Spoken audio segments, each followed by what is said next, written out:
साम्राज्यवाद। दो वर्ड साम्राज्य और वाद, इन दोनों वर्ड को अगर एक में जोड़ते हैं तो हो जाता है साम्राज्यवाद। साम्राज्य आप जानते हैं, एक बड़ा, कई राज्यों को मिलाकर एक बड़ा राज्य मिल जाता है, साम्राज्य कहलाता है। और वाद मतलब विचार। वाद मतलब एक विचार। जब हम किसी, जैसे कि संघवाद, जैसे कि साम्यवाद, तो जब हम वाद किसी वर्ड के लास्ट में देखते हैं, किसी शब्द के बाद में देखते हैं, तो उससे विचार का प्रभाव हमें दिखता है कि उस प्रकार का विचार।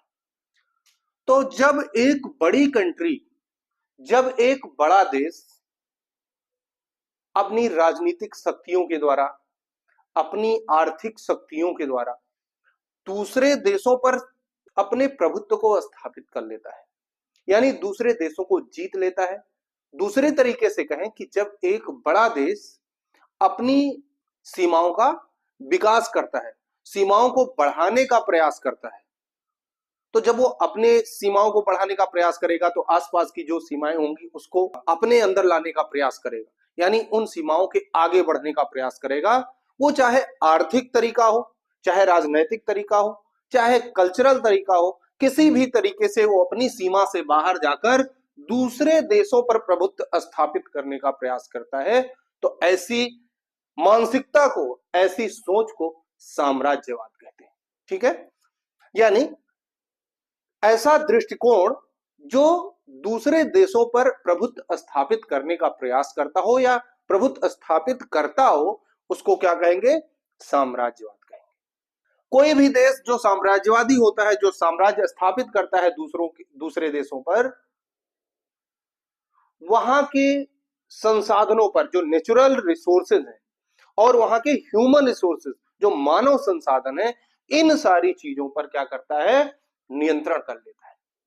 और जब किसी देश के मानव संसाधन और प्राकृतिक संसाधन यानी नेचुरल रिसोर्स और ह्यूमन रिसोर्स पर कोई देश कब्जा कर लेगा, तो वहां के लोगों को उतना अधिकार नहीं मिलेगा, यानी जिसके ऊपर शासन किया गया है, जिसके ऊपर दूसरे देश का अधिकार हुआ है, उनके लोगों को पूरा अधिकार नहीं मिलेगा। इस तरीके से शासन करने वाला देश, यानी जो साम्राज्यवादी होते हैं या साम्राज्यवादी देश होते हैं या ऐसे विचारों के लोग होते हैं जिनके ऊपर अपना राज्य स्थापित करते हैं, साम्राज्य स्थापित करते हैं, उनको पूरे अधिकार नहीं देते। उनके नेचुरल रिसोर्सेज पर, उनके ह्यूमन रिसोर्सेज पर पूरी तरीके से कंट्रोल करके रखते हैं।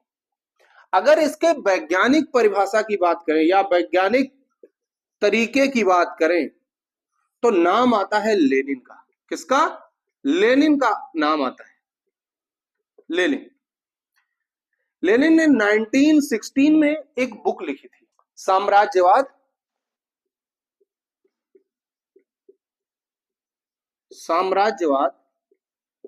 और पूंजीवाद का अंतिम चरण। क्या लिखा था? अंतिम चरण। साम्राज्यवाद और पूंजीवाद का अंतिम चरण। इसमें इन्होंने वैज्ञानिक तरीके से साम्राज्यवाद को समझाया था। अब हम ये समझते हैं कि साम्राज्यवाद क्यों, ऐसा दृष्टिकोण, ऐसा विचार क्यों आता है, या कैसे लोगों के दिमाग में ऐसी बातें आती हैं कि उनको साम्राज्यवादी होना चाहिए। सबसे पहला है पूंजी में बढ़ोतरी। क्या होता है?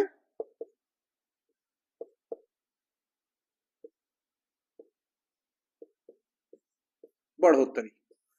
जब किसी देश में आक्रामक रूप से बहुत ज्यादा पूंजी बढ़ती है, अब उसको लगता है कि इस पूंजी को कहां निवेश किया जाए, इस पूंजी का मैक्सिमम फायदा कैसे उठाया जाए, तो फिर वो अपनी सीमाओं से आगे बढ़ने का प्रयास करता है और किसी ऐसे देश, ऐसे प्रदेश या ऐसे एरिया में जाने का प्रयास करता है जहां पर उसको अपने पूंजी का मैक्सिमम प्रतिफल मिले।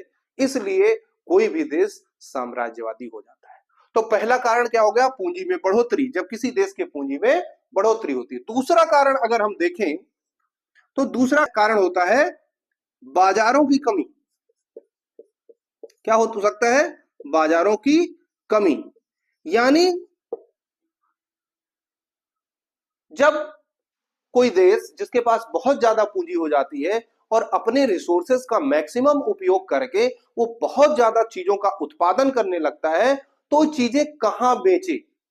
अब उसको और ज्यादा और बड़ी मार्केट की जरूरत होती है, इसलिए उसको बाजारों की कमी लगने लगती है और नए नए बाजारों की खोज करने के लिए वो नई नई जगहों की तलाश करता है, जिससे कि वो क्या करे, अपने उत्पादित माल को ले जाकर बेच सके। अगला, पहले नंबर पर पूंजी की बढ़ोतरी, बाजारों की कमी। तीसरे नंबर पर अगर आप देखें तो यहां यह हो सकता है कच्चे माल की प्राप्ति। क्या हो सकता है? कच्चे माल की प्राप्ति।